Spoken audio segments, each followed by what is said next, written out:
License shows no specifications for street shows, Mr. Mortensen. Oh, well, don't tell me our esteemed city attorney has dug up an ordinance against a little free entertainment. Well, Fats, you haven't given anything away for nothing in your entire career. Mr. Archer, well, here's 2 tickets to tonight's performance. Down front on the aisle. First thing a man in public office learns is take a present, owe a favor. Now, Fats, just keep the noise down, huh?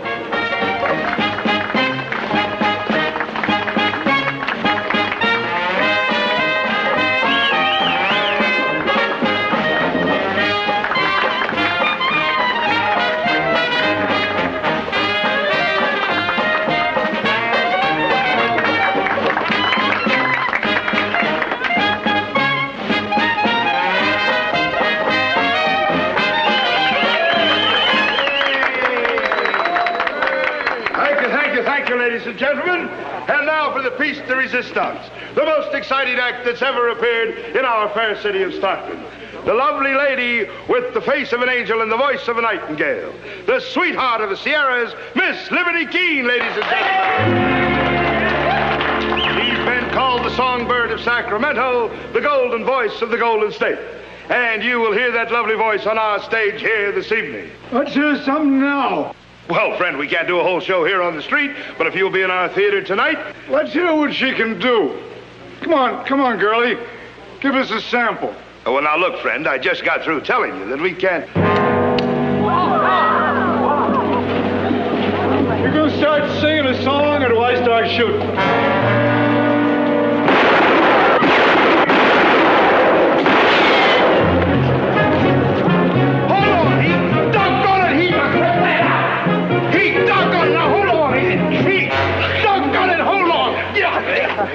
Heaven preserve us from impetuous young fools. It's all right, folks. It's all right. It's all part of the act. Ladies and gentlemen, the great Ambrose, the man whose keen eye and steady hand has won him 53 medals from the crowned heads of Europe. And if you think that was sharpshooting, just wait till you see his performance on our stage tonight. Take them in, Deputy. There was no real harm done, Mr. Archer. Fats here was just drumming up business for his new show. I know what he was doing. And you heard what I said. Now, I'm gonna have to run you in for this, Fats. Justice will triumph, ladies and gentlemen. Never fear. The curtain at Mortensen's Theater will go up at 8 o'clock sharp tonight. Round up your songbird and let's go.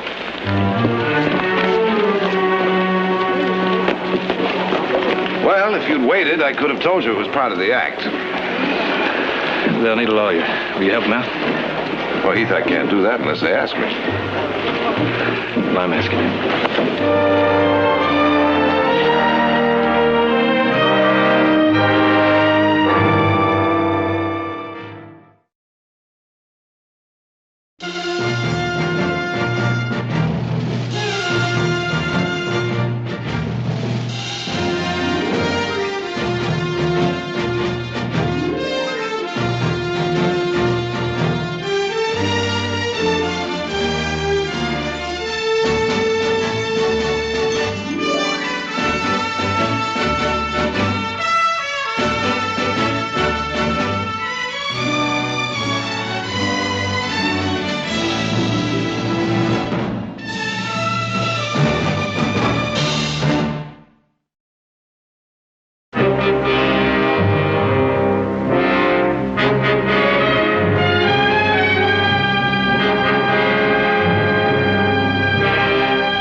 And may call it entertainment.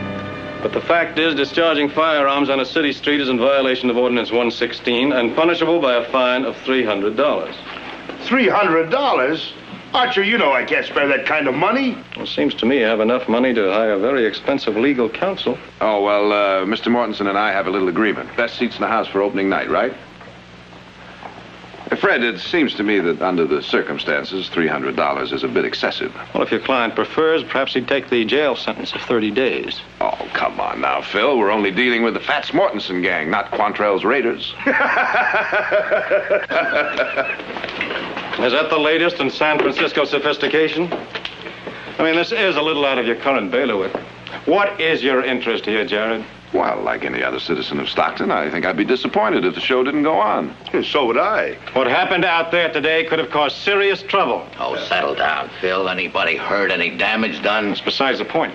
Wasn't anything to boil over about. Well, what do you want me to do? Ignore the entire incident because Jared Barkley is involved? Well, now, it seems to me that the punishment ought to fit the crime. Fred, why don't we have Mr. Mortensen do a show at the orphanage as a condition of his release? Agreed, Fats? Well, fine. All right, it's settled then. Now clear him out of here.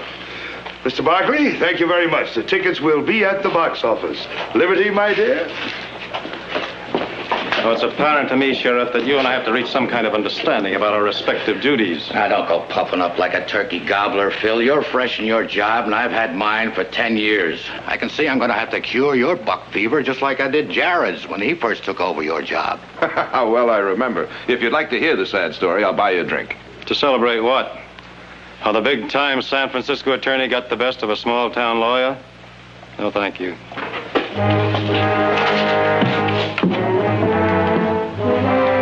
See you later, Fred.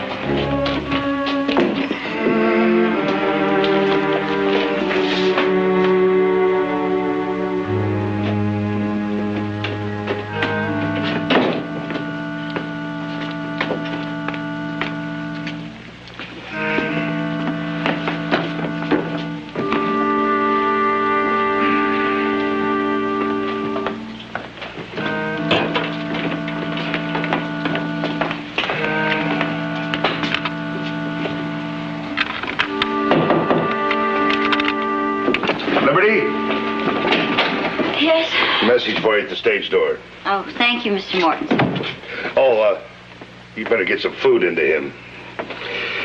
All right.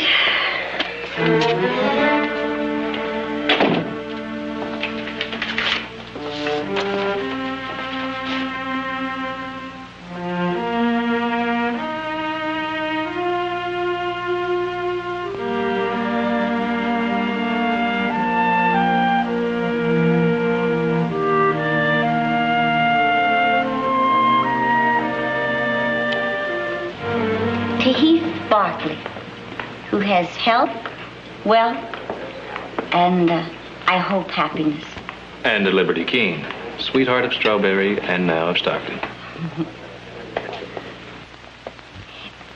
You know, Heath, when I was a very little girl, Papa used to read me stories at night, and there was a book we both loved.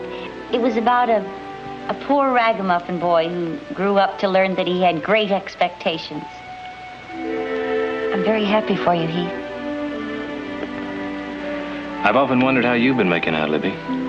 Well, now you know. I'm sorry you never made it to New York, Libby. What's funny? Oh, life. When you were 16 years old, you begged me to run away and marry you. Remember? And Papa ran you off? Well, that wasn't funny, not to me. Oh, nor to me. But Papa kept saying, we're just that far away, Libby. Just that far away from success. After Papa died, I went back to Strawberry to look for you. But it was too late. You'd already gone.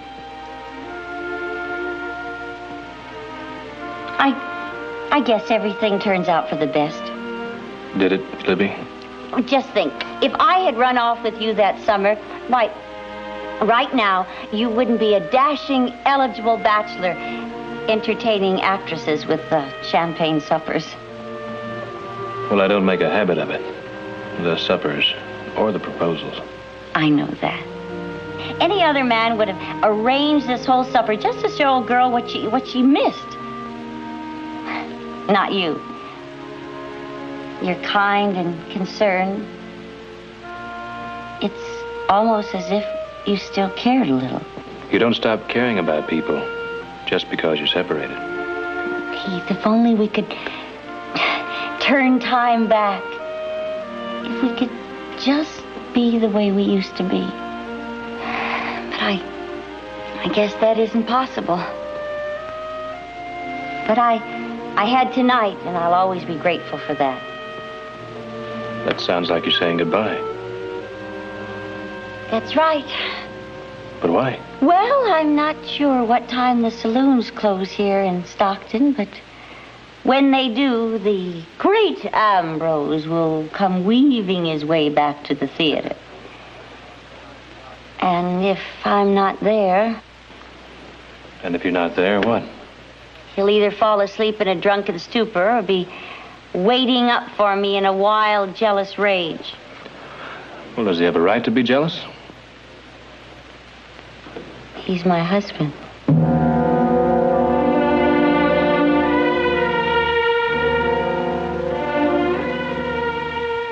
I needed somebody to look after me. Don't you see? Like Papa used to do. So I settled for Ambrose. Just like everything else in my life, it went wrong. I ended up taking care of him. I'll take you back now, Libby.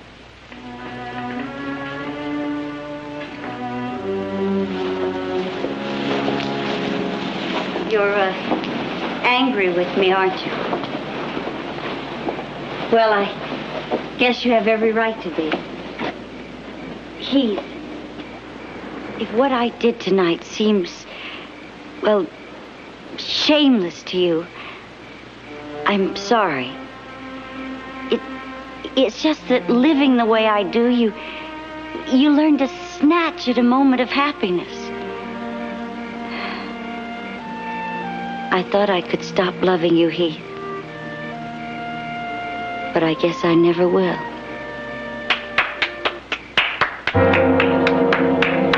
A touching reading, my dear. But then you've made a specialty of these scenes, haven't you? No, he's drunk. Not that drunk, my dear. Just remember what I told you, I never kill. I never have to. I can place a bullet so that life isn't worth living. Goodbye, Heath. Libby, I can't let you. Oh, I'll be all right. After all, where else could he find such a willing target?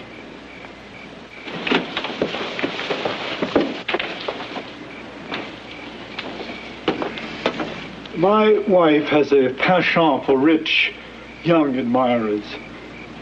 But strangely enough, she always comes back to me.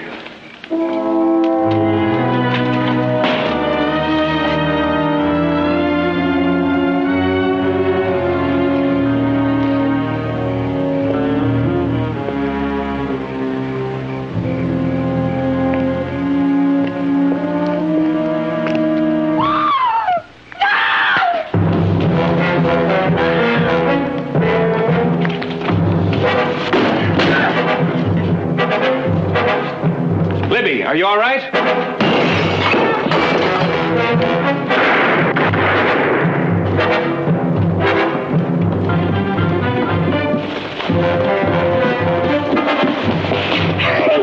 Hurry!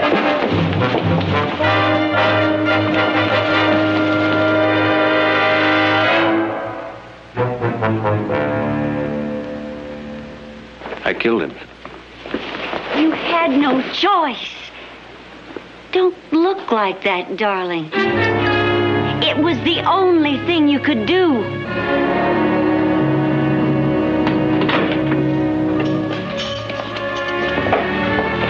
Come here.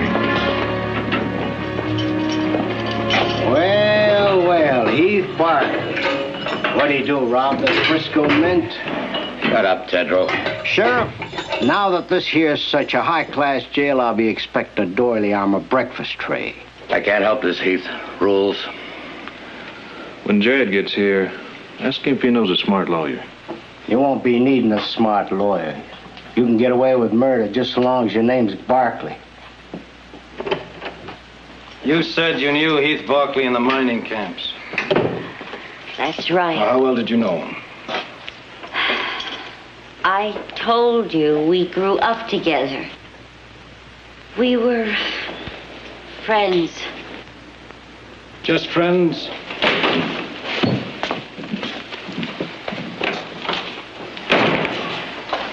What's going on here? Where's Heath? He's in a cell, Jared. I'm sorry. I'm sorry I had to lock him up. I apologize for treating him just like any other murder suspect. How many times do I have to tell you it was self-defense? Why won't he listen to me? Now, you remember Miss Keene by her stage name. She's the victim's wife. Heath shot her husband tonight. What makes you use the word murder? I believe I said murder suspect. At the moment, it's just a death under mysterious circumstances until the coroner's jury says otherwise. You're scheduling an inquest? 3 o'clock tomorrow afternoon at the theater where the shooting took place. Tell me something, Archer. Have you really got a case, or is this just a chance to make the Barclays sweat? I'm not a fool, Jared. I have a case. A good one.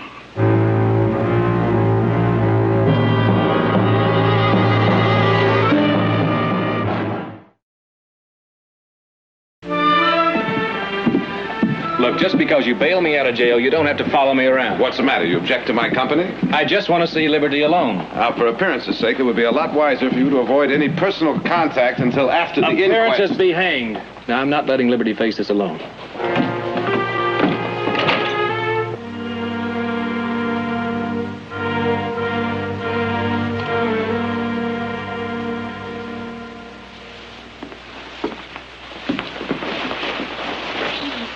Oh, Heath, I was so worried about you. I got here as soon as I could. Whatever arrangement she's made, I'll take care of everything. Now, I don't want you to feel... Now, it's all settled. Now, you're coming back to the house and stay with us until this is all over. Well, thank you. I don't think I could face going back to that theater alone right now. Heath, the inquest is at 3 o'clock. I think it would be better if you stayed in town. Well, we can come back. We both have to clean up and change clothes. This is hardly an appropriate costume for an inquest. Well, I'm sure Audrey can find you something. Let's go home.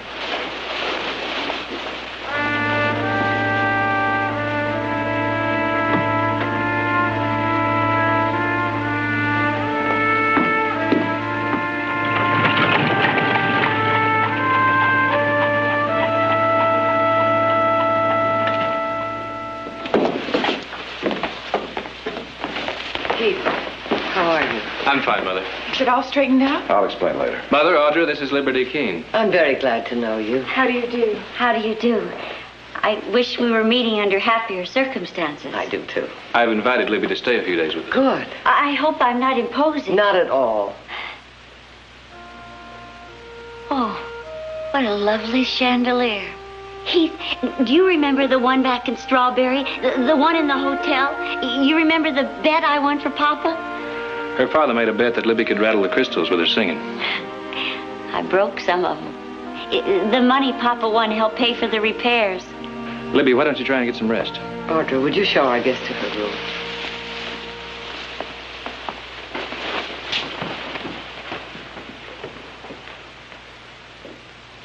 Come on, Heath. We got some talking to do.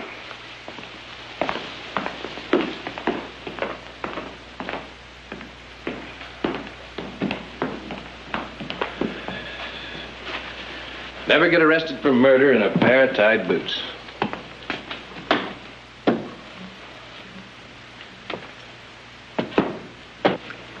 Well, Heath? Now, don't get that look. There's nothing to worry about.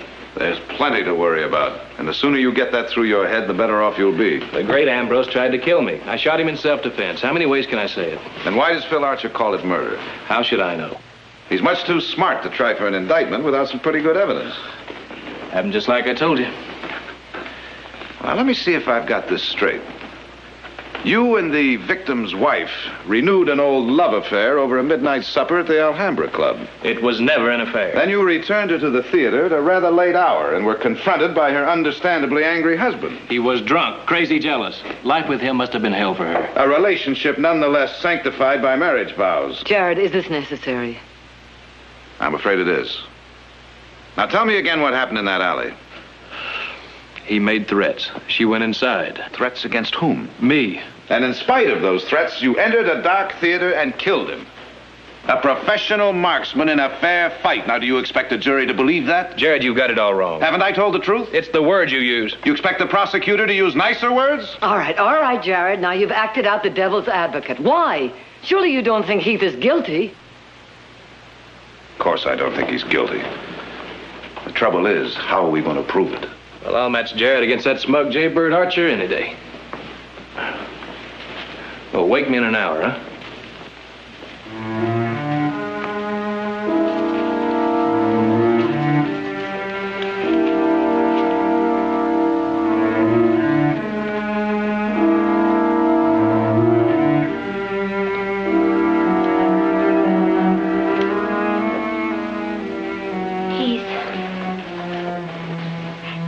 It's going to be all right, isn't it? Sure it is. There's nothing to worry about. And we'll tell it just like it happened, and that'll be the end of it. Libby, I was raised on trouble. It'll be all right. Trust me.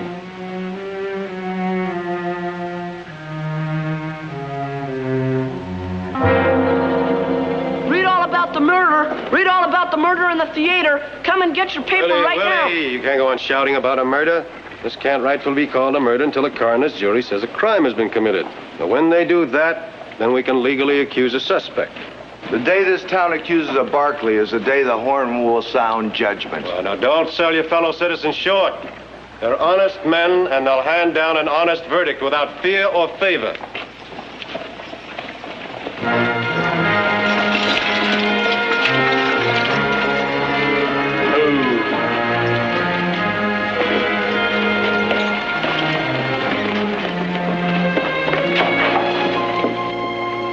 Wonder how much it will cost him to get out of this.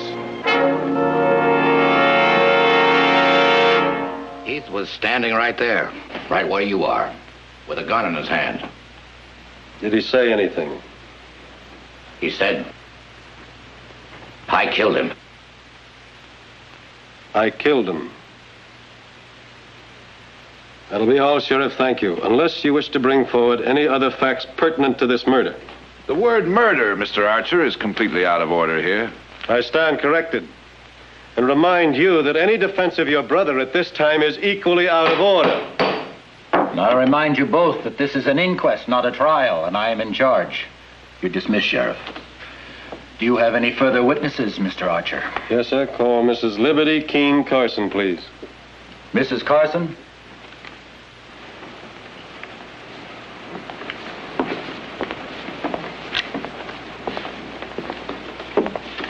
Place your hand on the book. Swear to tell the truth as you see it, so help you. I do.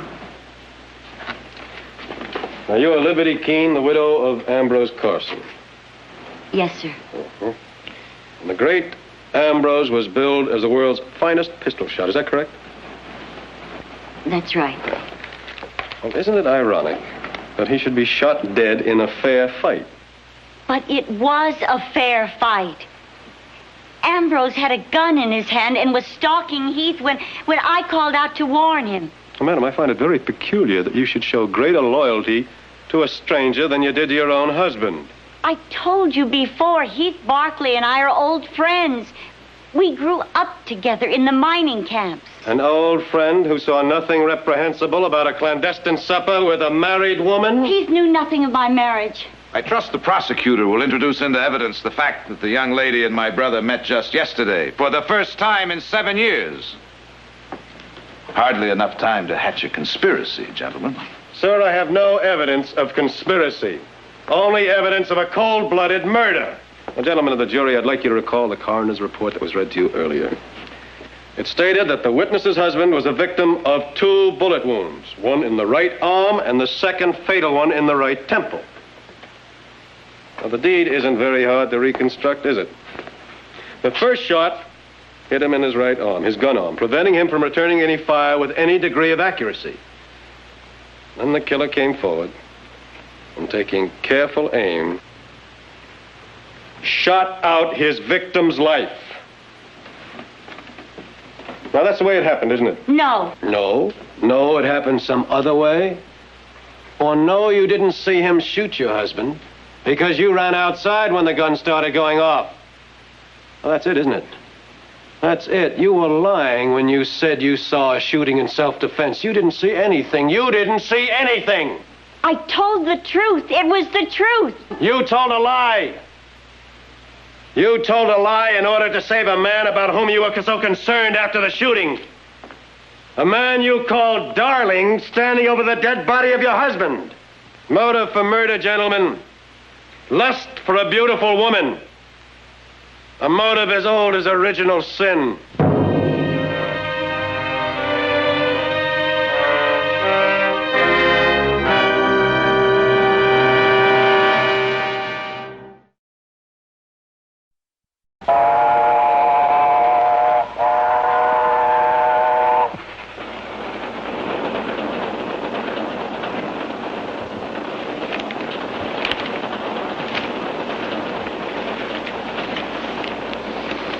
Makes sordid reading, doesn't it? I heard the porter call you Mr. Barkley.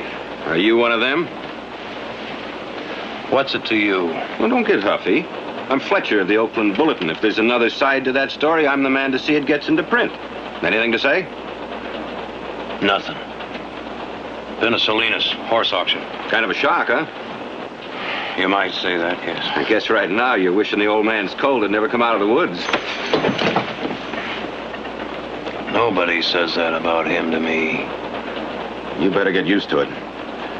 You're going to find people like a good scandal, Barkley. And when the mud's on you rich ones, they like it twice as much.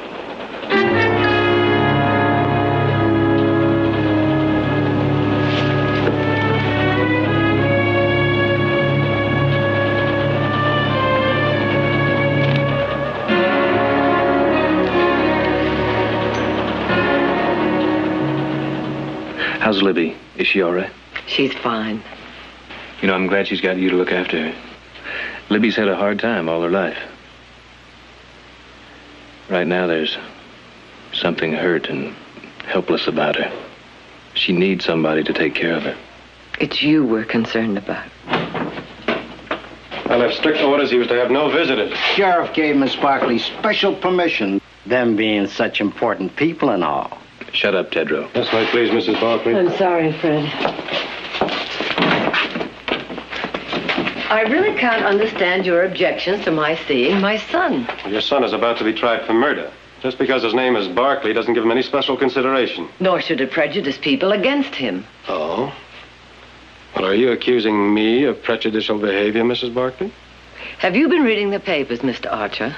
Neither of us can control the free press. Not even to make it clear that half-truths have been twisted? You have one opinion, the coroner's jury had another. The newspapers are entitled to theirs. Not when they try to blame Heath for something beyond his control. The name he bears. Well, it seems to me you're unduly sensitive on that point. It's my name and I'm proud of it. I don't like seeing it smeared.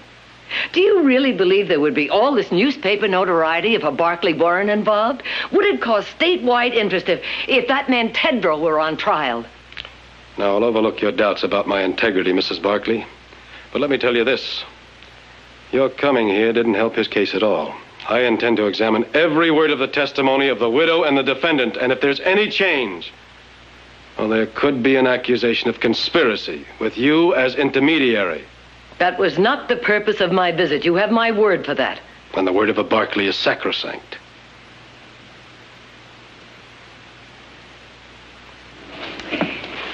There's only one step from envy to hate, Mr. Archer. And I think you've already taken it.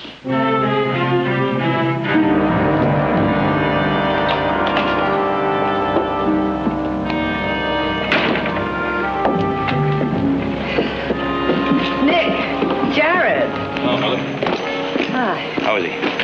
Oh, very calm, for my benefit. I'm afraid you can't see him. Phil Archer says no one but Jared can see him until the trial. Well, I just want to tell him I'm back and he has nothing to worry about, so. I'll tell him, Nick. See you both at the house. The rig is over here. Does that mean you're sure he's going to be acquitted? It means he'd no more commit murder than herd sheep. Then you Barkleys intend to stand behind him all the way. With everything we've got. You ought to be more careful with words. that could be construed as a threat to use the Barkley money, prestige, and influence to make sure your brother gets off. Well, now, I wouldn't say it quite that way if I were you. You trying to tell me what I can write? I'm trying to tell you, you misquote me, and you're going to get yourself in an awful lot of trouble. Is that a threat? That's a promise. Thank you for a very good quote, Mr. Barkley. I think you're going to find out you aren't so high and mighty. Nick!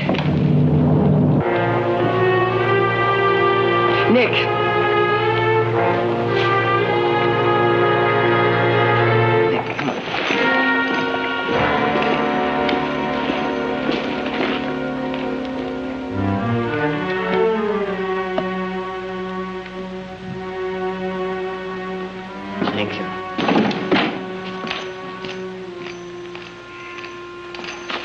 I suggest you pour yourself a drink, Nick. I guarantee you you're going to need it. Oh? Why? We have our name in the paper. Ranching heir Nick Barkley today threatened.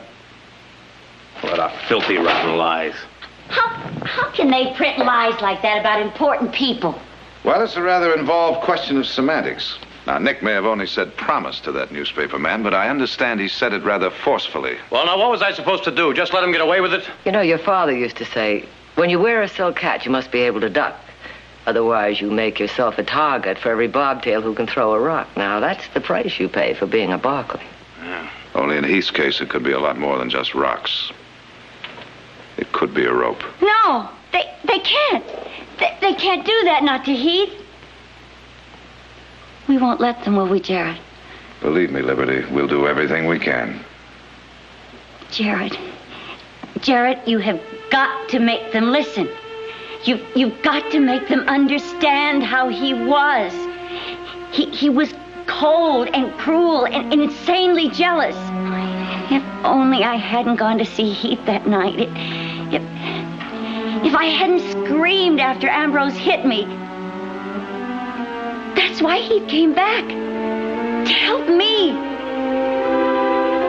Now we've got to find a way to help him.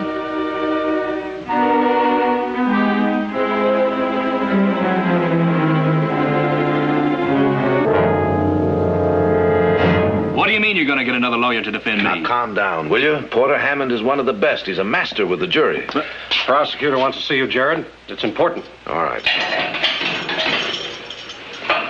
Jared.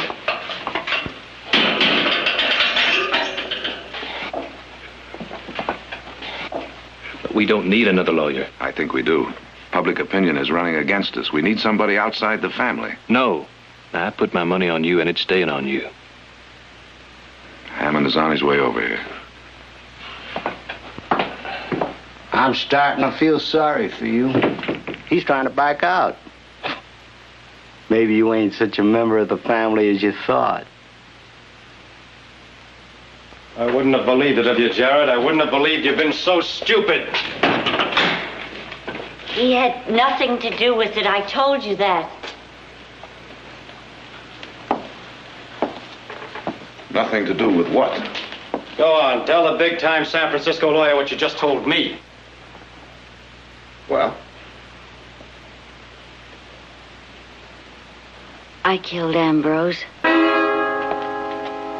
Well, doesn't that surprise you, Barkley? Archer thinks you put her up to it.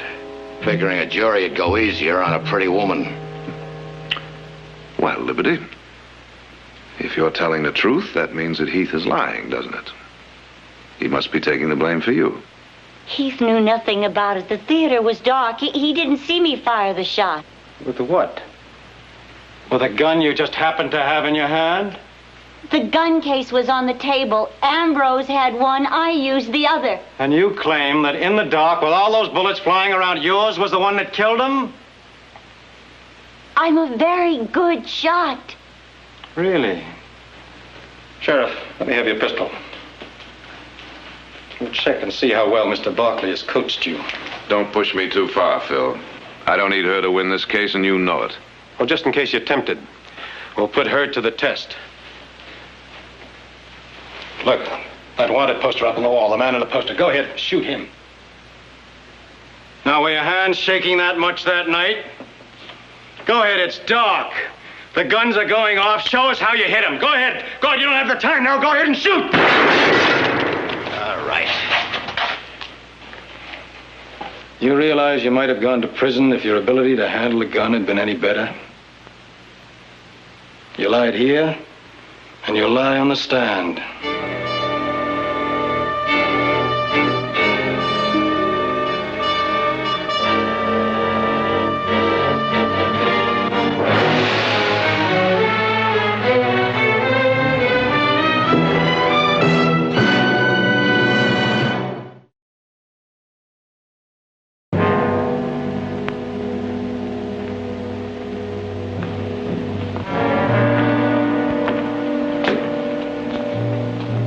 Reconstructing the crime, Counselor?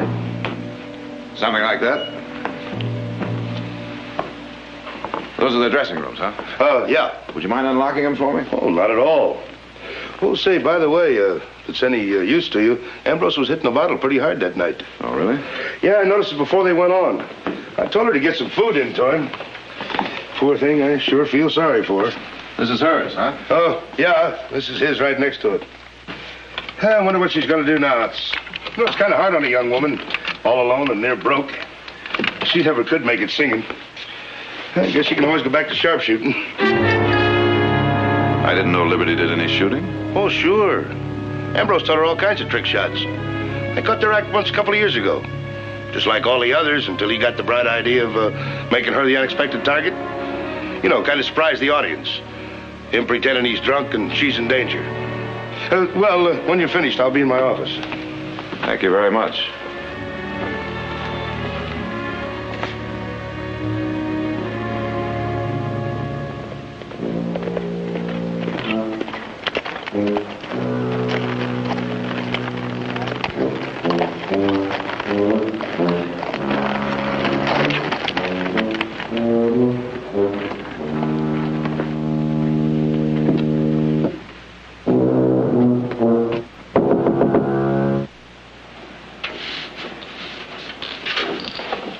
Just a minute.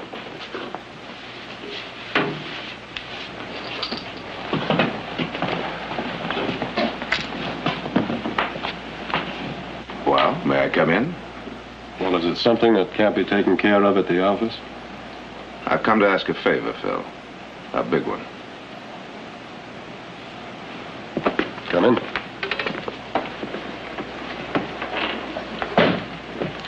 Sit down. I didn't know you still played the tuba, Phil. Why should you know? We haven't traveled in the same circle since we were in law school together. Seems to me we were friends then. People and water, they both seek their own level. What is the favor, Jared? Phil, I want you to consider, just for the sake of argument, the possibility that Liberty might have been telling the truth yesterday. You know, I figured you were bluffing when you said you didn't need her to win your case. She said she was a good shot. Yeah, well, you saw how good. Good enough to be part of the act at one time. Then how do you explain what happened yesterday? Nervousness, cold feet, or possibly the expert way you drove at her. At any rate, she was at the scene of the crime, and I'm convinced she had a reason for wanting Ambrose dead. Speculation. There's no way to prove that. But there is. We can compare the death bullet with a bullet fired from Heath's gun. How? The bullet was never removed. Why not? Well, Heath was found standing over a dead man with a gun in his hand. He confessed to the killing. There was no need to mutilate the body. Phil, I want to see those bullets. I want you to agree to an order of exhumation. That's the favor.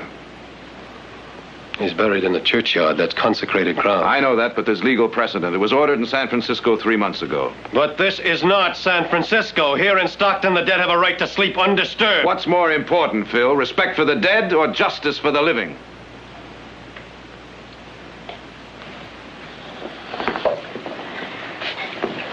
I'm a public official. Now, that's very important to me. I worked very hard for a very long time. May I ask what that has to do with it? Well, I wouldn't expect a successful big city lawyer to understand. I'm only interested in justice, equal justice. What is it you resent, Phil? The fact that I didn't have to work as hard for success as you did? Don't be ridiculous. Then why are you out to get Heath? Why do you refuse to even consider the possibility that he may be innocent? Because he is guilty. And none of your courtroom magic can cheat justice. You know something?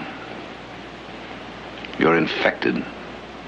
Infected with the same blind rich man, poor man prejudice that's spreading all through this town. Or are you the source of it? Get out of here. Go on, get out.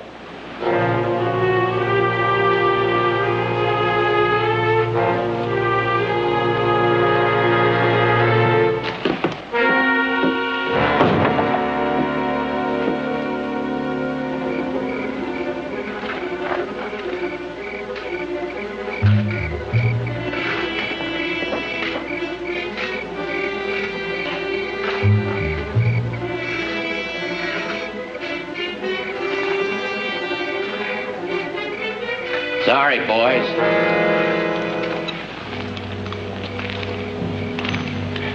You can go ahead home, Fred. And let you rob a grave? I can't do that. We've got permission. Not from Archer.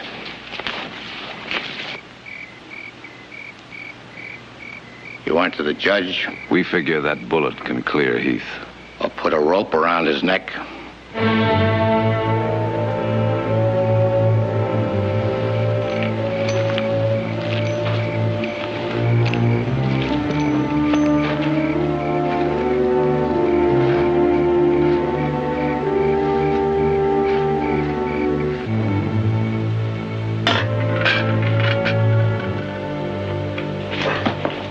I didn't expect this kind of cooperation, Phil.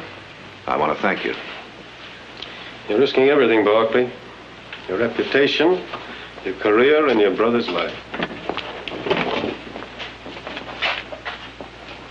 Libby, what are you doing here? Mr. Archer said there may be a way I could help you. Well, that isn't quite correct. I wanted you here while we conducted this experiment. You see, Mr. Barkley has a theory that it was you who killed your husband. That's a lie. She couldn't have. I wish I had. I wish it had been me instead of Heath. Jared, you leave her out of this. I'm afraid I can't do that, Heath. You see, bullets from the same gun have identical markings and weight. Now, we're going to compare the death bullet, the one on that scale there, with the bullet from Heath's gun.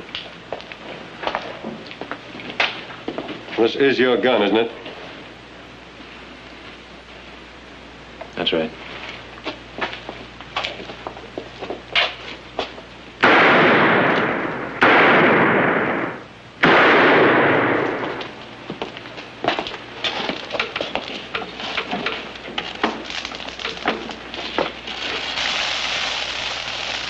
They are, Phil.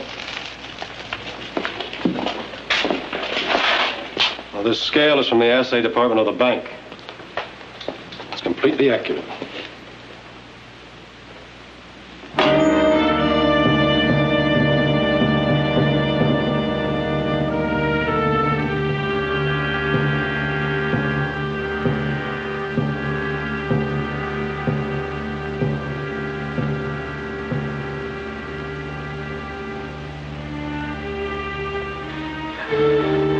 I was so sure. I was so very sure.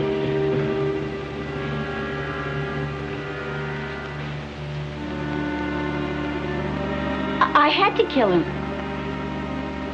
I had to. I was afraid for Heath. Ambrose would have killed him. It would have been my fault. All my fault. You didn't have to kill him to prevent that. You're an expert shot, Liberty. Despite that deceptive exhibition you put on here,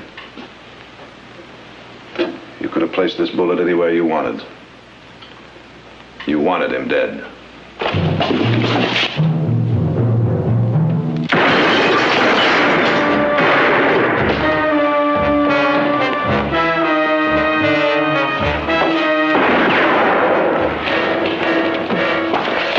She won't shoot me.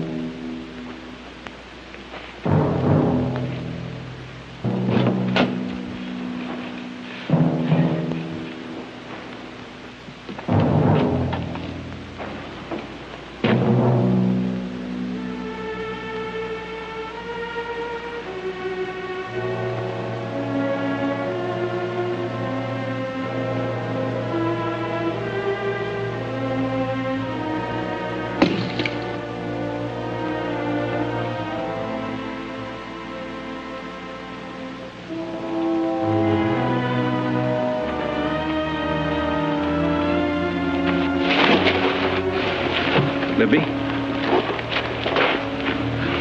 Libby. I'll get a doctor. No.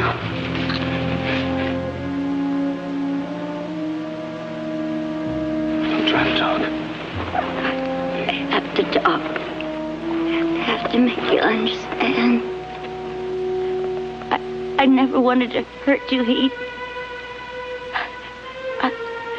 I never thought you'd go to trial. Thought the Barclays were too important. Libby, there's no need to explain. Help me, Heath. Make them understand. I had to kill him. You saw how he was. How he treated me. How else could I escape? How else could I marry you? Libby. Where are all the bright lights Papa promised? Where, Papa?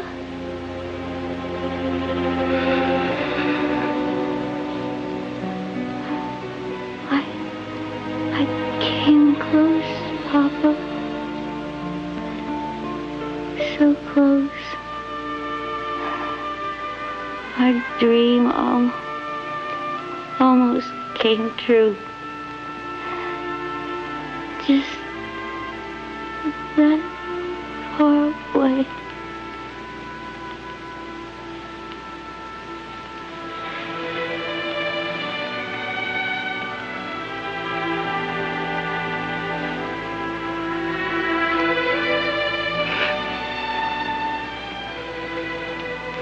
Libby?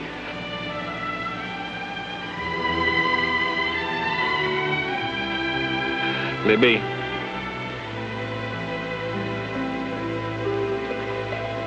Libby.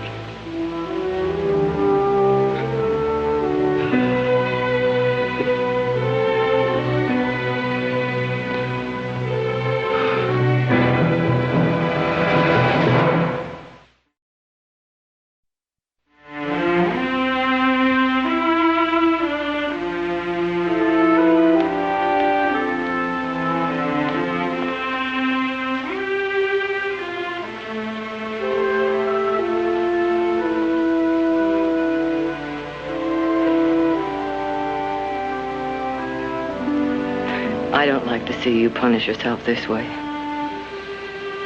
They're both dead. She killed Ambrose because of me. No. She killed him because she was too weak at 16 to live your kind of life, and too weak at 25 to live with her own mistakes. I keep remembering when we were kids, all of the things she wanted. And all her life, they were just out of reach. Just that far away.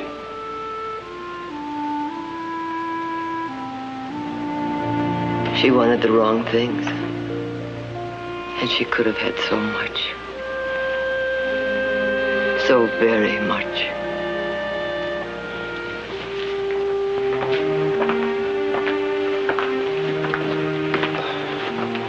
I've come to apologize.